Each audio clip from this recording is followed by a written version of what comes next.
and yesteryear. A major industrial mining complex existed on the Copper Coast in the 19th century, employing some 800 miners, and a community of 5,000 people lived there. Much of the Copper Coast mining history has been lost, but there are many clues still evident today. The church, school, and a terrace of mine management houses still exist and are in use today. Indeed, the refurbished church now houses the Geopark Visitor Centre and exhibitions. The Copper Coast miners lived in extreme poverty in one-roomed houses. Outside each dwelling was a pile of household and human waste, known as the midden heap.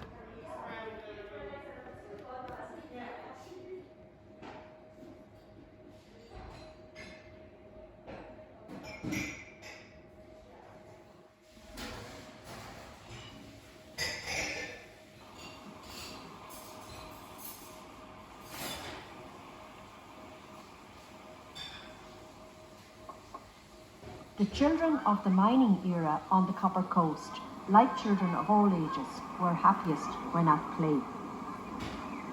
The sand and rocky pools of Bunmahon Beach provided an idyllic playground for them.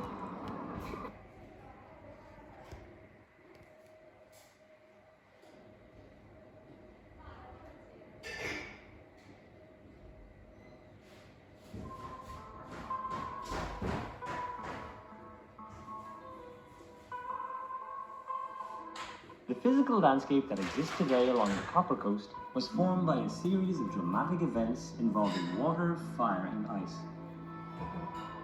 460 million years ago, Southern Ireland was part of a continent called Avalonia, located close to the South Pole.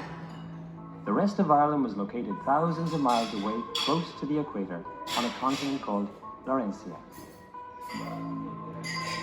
The vast ocean between these two continents was closing and being dragged into the fiery mantle below the Earth's crust. This caused underwater volcanoes to erupt in an explosive and violent way. Hot molten magma shot through the ocean floor, carrying with it precious minerals including copper and silver. When the ocean finally closed, the two opposing land masses collided.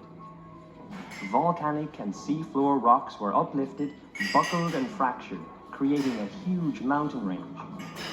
It is within these resulting fractures that copper would be discovered hundreds of millions of years later.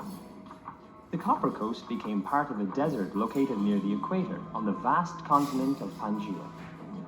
Life on land flourished and dinosaurs roamed both land and sea. The gentle rolling landscape that we see today was formed by a second mountain building event. Eventually, Pangaea broke up and the continents moved into the positions they occupy today. The Copper Coast was also impacted by a series of ice ages within the last million years. Glaciers born in the Midlands gouged out pathways and crushed rock to sand and mud on their southward journeys.